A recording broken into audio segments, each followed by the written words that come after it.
Welcome on into the Wolverine TV. I'm Clayton Sayfie with Chris Balas. We're presented by Lewis Jewelers and Manscaped. Remember to check us out at thewolverine.com. Use the promo code BLUE60 for 60 days of our premium content for free. You can interact with us on our message board, The Fort. Always fun there with thousands of Michigan fans. Great community. Chris, some storylines to go over this week. We are heading into summer. Michigan football, the discussion has kind of turned here from basketball a little bit more to football, and obviously there's not a ton of optimism around the program right now, but still, fun to be in some of these discussions about Michigan football because it's the big thing. It's king around here, even though it's technically maybe a basketball school now. I kind of like that there's not a lot of chatter about this team, and maybe they're going to take that personally and really kind of rally around each other. And, we've known that Jim Harbaugh's motto the last few years is just coach the team, and he hasn't said a whole lot. I think we got him once, right, in the spring, and that was at the beginning of spring. And then he did a podcast, I believe, with John Jansen. But I'll say this, man, there's talent on this team. There are some deficient areas, but you know what? Come out and surprise, man. Exceed expectations. That's something that they haven't done since Jim Harbaugh has been here. And I don't think they've won a game as an underdog, if I'm not mistaken, which is unbelievable, frankly, when you consider that Jim Harbaugh has had great success as an underdog at Stanford and then even at San Francisco at times. So that's something that needs to change. So they're going to get that opportunity this year. And we'll talk about the Washington game. To me, that's a really, really big one. Western Michigan, you know what, is going to be pretty decent. So we're going to find out some stuff about that team in the first week, but it's that second week that's really all eyes are going to be on that nationally televised game with the Huskies. Yeah, and I guess let's start with that because, you were writing about that. And, basically when you look at this schedule, and I think you're absolutely right, it sets up where you have the Western Michigan game. Obviously, it's a first game where you want to win first and foremost, but you want to get in a little bit of a rhythm. Then you play week 2 against Washington. That's going to be a test, and that's your big non-conference game. But if you get past them, they're going to be a good team. I think early line had Michigan favored by 2.5. I could be wrong about that. Yep. So it's in that toss-up area. I think that it'll change, obviously, as the months go ahead here. But that's your big game. If you win that, you have momentum going into the next couple. Northern Illinois, Rutgers is your Big Ten opener. Then it gets tough, but we've seen this with Michigan teams. You've seen it with teams around the country where if they do have that momentum early, it can help. Now, at the same time, and I think you wrote about this the other day as well, sometimes you win one of those big games. Think Rich Rod beating Notre Dame, and then it's a little bit of fool's gold. Even think of Michigan beating Minnesota last year. So at the same time, I think that we can set a reminder to remind ourselves, even if they do win the first few games, to not get too high on this team. Yeah, but at the same time, you know what? You'd much rather be going into the fifth game with a 4-0 record than 2-2. Sure. And I think that they understand that. And everything we've heard in speaking to people was we'd better start out 4-0, man, and get some. Otherwise, it could get a little ugly here. You've got some fragile egos, guys that have not won a lot of games here, especially last year. And it's going to be imperative, in my opinion, that they get off to a good start and then they continue to improve and get that confidence. And I go back to the 2011 team with Brady Hoke, and they got better and better and better. Won some games they probably shouldn't have and got pretty fortunate. We can even start with the opener against Notre Dame that year. And then you look at the bowl game against Virginia Tech. They really had no business winning that game either. But when you've got a team that believes and a team that's hungry and playing tight together, then those are games that you can win. If you're 1-4 in Big Ten play and going into a big game or something like that, it's going to be a struggle. So, or if you're 2-2. So to me, that's the important part. And I look at this Washington team, man, did a little bit more digging, man. They are really stacked on defense. And I think it was Tony Castroccioni, I think is his name, who joined John Jansen on his podcast. He's the play-by-play guy for Washington football, talking about all the pieces they have. They've recruited extremely well. They've got guys at every position. They've got huge defensive linemen, he's talking about their guys having not met expectations, and you're talking about a couple 330 pounders that are like 4 and 5 star guys. So they've got pieces. That defense is going to be tough to move on. So to me, that's the big game early in the year, the one that you say, hey, if they can somehow get by that one and go 4-0, get some confidence against a team like that, because that's not going to be a great offensive team. It's a good offensive team. Then I think you're going to have a shot. Yeah. I agree with that. I think it's going to be interesting to see how they stack up, and we'll, after the Western Michigan game, just to see what Michigan looks like. I mean, see what this culture looks like, what the body language looks like. I imagine it's going to be better than last year. I don't think it can get much worse. And you add guys like Mike Hart on the sideline and Ron Bellamy on the sideline. Doug Skeen said something interesting when he was on the Huge Show last week, when you guys were broadcasting up from the beautiful Tullymore Golf Resort in Canadian Lakes. But, he said, I think, Bill asked him, what the record is for Harbaugh. What's the minimum? And he said, well, I don't think there is one, but he wants it to look like a Michigan team again, in terms of the body language, in terms of improving throughout the rest of the year, facing adversity, responding to it. Are you in that same boat? I think that if they go 7-5, that would be a disappointment at Michigan every single time they go 7-5. But there's a look aspect too, I think, at this point, coming off of last season. Yeah, playing with confidence and playing like you expect to win, playing with great technique and fundamentals and not taking any plays off ever. I've said it 3 times now in the last week, watching the 91 games, that those guys just they didn't have NFL talent all over the field on defense, but they played together and they played their ass off and held Notre Dame to 14 points in a win, held Ohio State to 3 in a win. And granted, offenses are a little bit more wide open now and more difficult to defend, but at the same time, there are some principles when it comes to playing together on defense, and that's what you really want to see from this group. Number one, you don't want to see the shoulders slumping. You got to be able to put plays behind you. Cornerbacks are going to have to do that. They're going to have to get more from the front seven. Flat out, those guys are going to have to exceed expectations, and if they're going to have a good year, and just number two, you have to find some playmakers. Obviously, your difference makers in the big games, but to me, win the winnable games, and I wrote that in my column, and that's a lot of them. There are 10 games on this schedule that you think, okay, that's a very winnable game. Even the one at Penn State, granted, that's a tough place to play. It'll probably be a whiteout, maybe. I think it's in November, mid-November, so maybe it won't be a night game. But you know what? The rules always change for the Big Ten now. Right. It seems like they might play a night game in January, if the money was right. So, but to me, there are 10 games that you say those are winnable games. 2, obviously, at Wisconsin and Ohio State, that it's going to take a massive effort to win those games, flat out, in my opinion.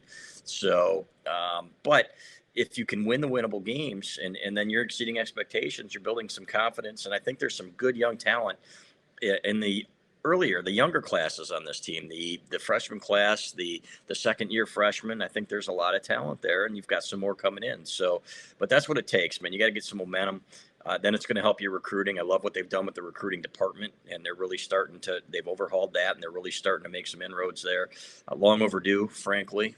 And they're going to have to take, when the NIL stuff comes, name, image, and likeness stuff comes around, they're going to have to be at the forefront of that to be able to compete with the best of the best. But for now, it's getting back to being a strong number 2 in the East. Before you got to walk before you can run, and then you can maybe start competing with Ohio State. Yeah, I agree. And on the name, image, and likeness, hiring Sidney Sims, who was doing that at Notre Dame, and now that the laws are going to open up, I think Michigan's 2022 or 2023, when it's just going to be a free for all, and it's state by state. It's kind of weird how it's going, but Michigan being ready for that, you've seen here and there where they'll make a recruit a graphic or a logo for themselves or whatever, and say, hey, this is how you can position yourself.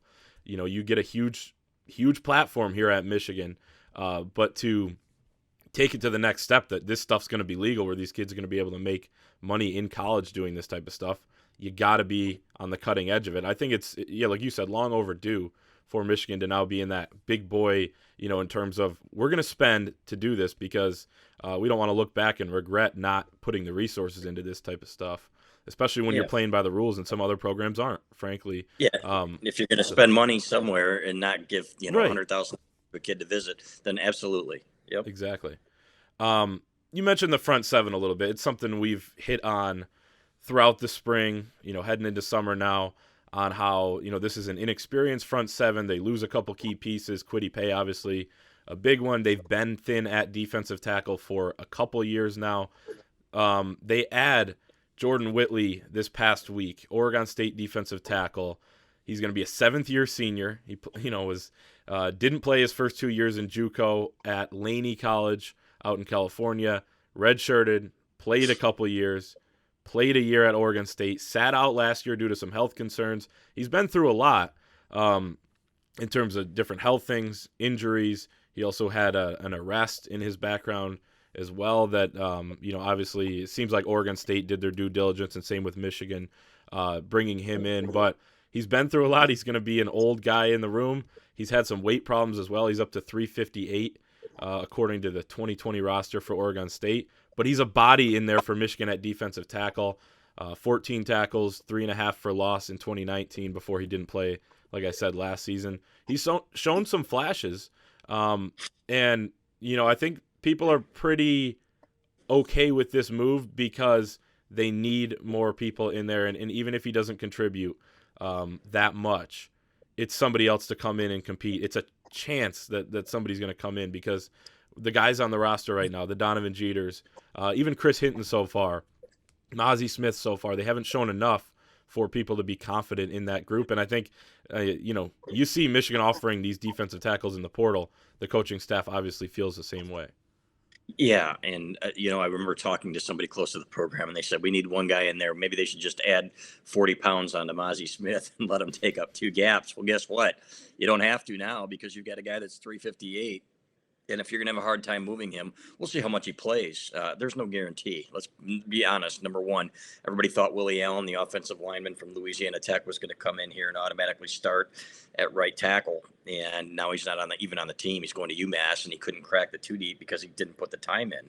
Let's see how committed Whittley is to getting in shape and to being that guy. This is his opportunity here. If he wants to play in the NFL, he's going to be on the biggest stage here, and he's going to have a great chance to showcase his ability because there's opportunity to play. I've thought, and I'm writing the football preview, a defensive tackle, or probably a true freshman, Rayshawn Benny or somebody's going to have to step up and add some strength and play whether he's ready or not. But there is not a single defensive tackle that I can remember in the history of Michigan football since I've been watching it that has come in and really been, dominant and played a heck of a lot at tackle. And you can go back to Alan Branch. You can go, Terrence Taylor, all these guys that were really highly recruited coming in and really made an impact. So to bring in a guy that's got a more mature body, seventh-year senior, that he is got a man's body and he's ready. But we'll see how ready he is, how committed he is to getting in shape, like I said. But this is something they needed, and I thought honestly thought they'd go more towards the portal and find a few more linebackers. And I know they've tried. It's tougher with admissions. There's no question about it. Trick classes that don't transfer, things like that. And it's tough anyway to get defensive tackles because they are in such high demand. And there was an article, about the portal and what a blank show it's becoming. It's a free for all. Yeah. It's free agency, frankly, is what it is. So it's just like recruiting, elite freshman defensive tackles, down south. It's a free for all. So you need some help. Hopefully this is the guy. It became clear. We said in our Inside the Fort last week that they were going to get him. Glad they did. So let's see what he can do. Yeah, the transfer portal might be worse, or not even the portal. It might be worse than recruiting because that article you're referencing from ESPN with all these anonymous, college football coaches talking about, and some on the record, saying, well, there's guys on my roster that are getting recruited by other programs. That's worse than, a committed guy getting, flipping at the last second or whatever. Because of some obvious, illegal benefits and things like that. It's insane right now.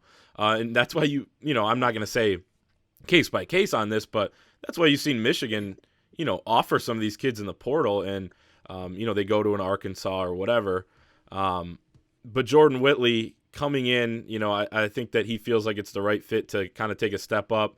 Probably a fresh start for him after some health issues last season. He didn't participate in spring ball this spring due to COVID concerns. So you come in, I think the number one thing for Jordan Whittley is to get with Ben Herbert and the strength staff.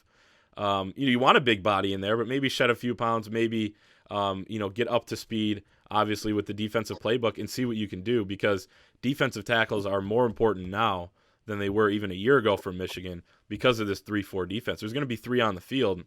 I know that they're going to mix and match, and I think Julius Welshoff and some of those guys that are almost a hybrid that kind of could have played end or could have played defensive tackle are now in a perfect spot for themselves, because Don Brown seemed to want to recruit a lot of those guys. So if they're going to play that kind of quote-unquote end in the 3-4, then that might be a perfect role for them. But you don't have these nose guards on the roster. Mazi Smith is one. Jordan Whittley is another. And I think you can do some things with some of the other guys and move them around. But they needed help. They made it known by who they were offering, and they got the job done with Jordan Whittley. We'll see what he's able to do. Yeah. Yeah, and like you said, in the middle, that's such a key position on that defense, and we don't know what Mazi Smith is yet. Can he be in condition and to play every down?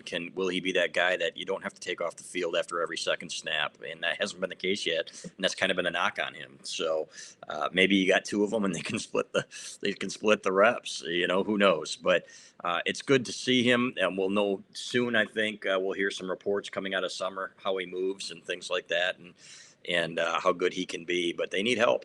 There's no question about it. And they need to do a better job recruiting that position, flat out. Between that and the linebackers, those are 2 positions where they haven't addressed their needs in recruiting well enough. I don't think anybody would argue that. So that's something going forward. And again, that comes back to the recruiting department and adding these pieces where you just don't let those things fall through the cracks.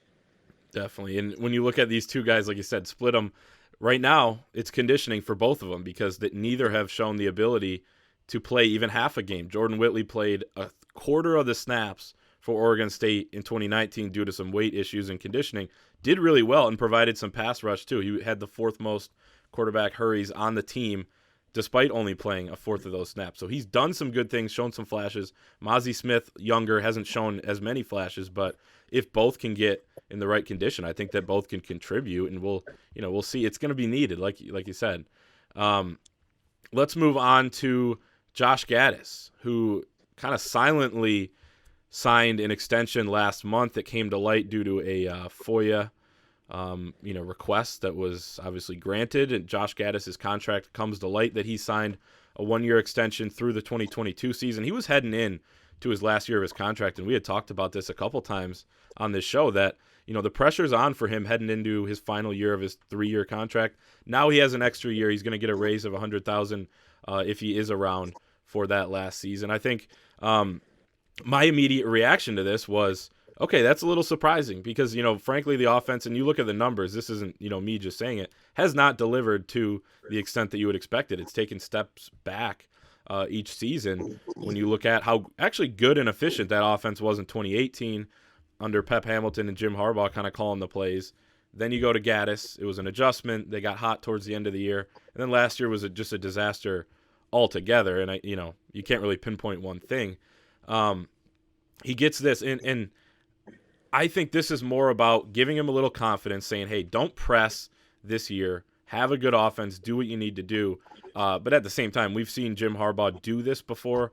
I'm looking back. I was doing my research on Tim Drevno, who he gave that extension to right after that Orange Bowl. It was a 5-year deal. He was not here 5 years. He would still be here if he was under that deal.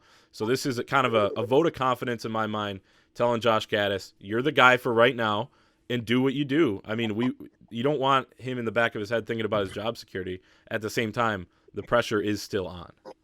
Yeah, and for recruiting purposes, you don't want to lame duck in there and say, okay, with on the recruiting trail, you don't even know who your offensive coordinator is going to be. The buyout, I don't think it's changed. I think it's one of those things where it's very clear that they kicked the tires on offensive coordinators in the offseason, period, end of story. Don't care what anybody else says. That's a fact. And because they were making wholesale changes in other places, you look at Don Brown, to think that Jim Harbaugh looked at the offense and said, hey, this is exactly how I wanted it to look. Well, I mean, and he promoted Sharon Moore, and he brought in Matt Weiss, who's being paid $600,000 a year as well. $6,000. Mike Hart, who is going to have a hand in the running game. I love the fact that Mike Hart is on this staff. So, and this is nothing against Josh Gattis personally. It's just part of the deal, right? Offensive coordinators have been skewered here for years. Mike DeBoer, people couldn't stand him, and he won in like 80% of his games or something as the offensive coordinator at Michigan. But it was too boring for people. Guess what? I'd like boring if it leads to an 80% win percentage. So, you're talking about a guy that had never called plays before. And, we kind of overlooked that. We thought, oh, he's a rising star in the profession and so on and so forth. Well, based on what? He had that little back and forth with Mike Loxley, who said, you know what, I was calling the plays. And, you know what, maybe he had something there. But this is a big year for Josh Gattis, and he's got to prove himself, just like any other coach anywhere else at any other position. This is something that he's got to prove that, hey, this is big boy football. I'm capable of doing this. I'm capable of putting a good game plan together, not just calling plays. Have ball protection, ball security. That's been an issue since he's been there, and that needs to change. So, I think at first glance, you're thinking, wow, this is a little bit surprising. And then you think, okay, this is just something that is kind of par for the course. Like you said, Jim Harbaugh with Tim Drevno and even other guys. So I don't think it really means a whole heck of a lot. And if you're Josh Gattis, you mentioned the criticism and all that. He wouldn't have it any other way. He wanted to be in this spot coming from Alabama, wanting to, take over an offense for himself. He's done some good things. He's brought in some of the modern type of schemes, the RPOs and things like that Michigan just kind of wasn't equipped to run in 2018. But, and before that, as, the trends kind of changed. You look at the Oklahomas of the world and then Alabama adapting and things like that. He's brought that. He just hasn't done it to a high enough level, and now he's got some more of his guys in here, and the pressure's still there, but the pressure's always going to be there at Michigan. He wouldn't want it any other way if you're Josh Gattis, and Jim Harbaugh understands that. He's been under the microscope more than anybody, and Mike McDonald said similar. When he came in, he said this is what you dream about when you're a young coach, and he started out in the high school ranks and then moving up to be a grad assistant. You want to be the guy sitting at the head of that table for your position or for your side of the ball and coordinating that. So Josh Gattis knows what's at stake as well coming into this season. And he admitted as much when we talked to him in the spring, about just how bad 2020 was. He wasn't shying away from that. So it'll be interesting to see kind of what adjustments they make, what they're able to do with the personnel that's here after a disastrous season. Last thing, the Big House. This was one of the more just puts a smile on your face. You start watching, then everyone on social media and the message board was posting all the videos of the full crowds and saying, man, can't wait to be back. The Big House will have the ability to be full capacity this coming season unless something changes here. The state of Michigan, starting June 1, is lifting its outdoor capacity limits. That's going to make it a whole heck of a lot more fun. Last year, I was able to go to one game due to them limiting the press box. And, you had told us about it. I was at the Penn State game. Before, until you see it with your own two eyes, just how unbelievably weird that was last season. What's that? Depressing. Yeah, depressing. I mean, put whatever adjective you want ahead of it. I mean, it was surreal. So this is good. We're getting back to normal. Feels like we're getting back to normal here. And, I think the fans are a little more juiced up than maybe they were a month ago, thinking it would be kind of another 2020. Yeah, and we took a poll on the Ford at thewolverine.com and asked how many season ticket holders had actually renewed their tickets. I think it was about 75 to 80%. And judging, these are the diehards now, the people who sign up for our site. So I'm thinking that place is going to be 80% full. That's my guess. And I don't think you're going to see them 100,000 people in there. I really don't for that opener. And maybe I'll be wrong. Well, they'll still say 100,000, but maybe, unless they don't sell the tickets, and then I don't think they will. So, but you know what? It's a different world now, and the pandemic has changed a lot of things, and that's another thing that is probably going to be a result of that. You're going to see less people. There's still going to be people skittish about sitting shoulder to shoulder with each other in a packed stadium, and I understand that. So, and who knows, if they're going to require vaccinations for, at Michigan. It does things differently. Just because the state says one thing, and we've seen it with the University of Michigan, doesn't mean that they can't do their own thing. So, will we need vaccinations to get into the press box? I don't know. So, will you need to show your card to get into the stadium? I doubt it, but who knows, And the athletic department budget depends so much on football. I think a couple of years ago, 123 million out of $190 million budget was the result of football revenue, which obviously they lost last year, ticket revenue and everything else. So, and not winning doesn't help either with the royalties. So this is something to watch. But no matter what, to have even 80,000 in that stadium is going to be amazing compared to what we saw last year, which was just surreal. It didn't feel right, and you could tell it in the body language of the kids. You're not making any excuses for the terrible games because you still have to go out there and play, which they didn't sometimes. Frankly, the Michigan State game comes to mind. It was an embarrassment. So. But it'll be good to be close to back to normal and see that stadium like that, man. Especially that night game. I think that's going to be a big one. A lot of people are going to be excited to be there for that Washington game. Yeah, I think that's going to help against Washington. A team, yes. We talked about it earlier. Maybe they are more talented. Maybe they're the better team. But you're coming to Michigan Stadium now, and it's not the Michigan Stadium night game atmosphere that it was last year against Wisconsin, when it was literally just the only difference was it was at night. It was dark out. Yes. The lights were on. No fans. I think at that point there were parents, but it was the last game where there wasn't even parents allowed, right? Because of the new there was some sort of regulation. So it's going to be different, and like you said, back to normal. I think that there's going to be a dip because of people that are skittish, like you said, and I don't blame them either. And people that were a little fed up with the results last year. But you kind of mentioned this in your column a few days ago as well. If they do win that Washington game, and I think that'll have a good attendance because it's a night game, it's early. Yep. Those September night games are awesome because of the weather, and yes. Usually an opponent like a Notre Dame, Washington coming in. But if they win a couple here, if they do go 3-0 in the non-conference, beat Rutgers on homecoming, which should be decent, then you're looking at some pretty good crowds, I think, for the October games, and then you try to carry that momentum in. So I think people are excited about seeing fans back at the big house, and people are already saying, man, and I think you got to reserve spots at Pioneer in the golf course, right, like this summer. So people are on the message board were saying, I already got my tailgating. So it's, it makes you almost feel like football's a little closer than it is. But it's going to be. I wish my summer away, though, brother. No, not at all. Not anymore, man. We're still grinding, putting the football preview together. Just got the basketball recruiting issue out. Need a couple of months here to catch our breaths. For sure. And hoping Big Ten Media Days is in person, too.